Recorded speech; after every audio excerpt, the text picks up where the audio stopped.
Da dove si inizia a raccontare una vita? Forse dal presentarvi i genitori. Dopo la morte di mia madre, mio padre ha unito le due figure. E io a 16 anni me ne sono scappato. Cos'è stato mio padre? Un bel ricordo. Conobbi Maria tra i banchi del liceo. Com'era possibile arrivare ad odiare la persona che ti aveva dato tutto in cambio di niente? Tutti vorremmo trovare la forza di dire basta.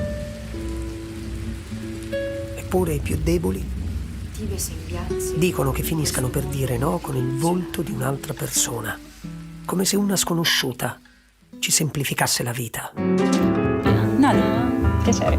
In attesa di un colore che sfumi senza filtri in parole.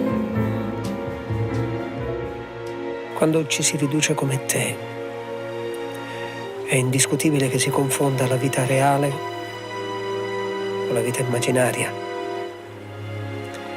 Si finisce per incrociare le cose, per confonderle totalmente.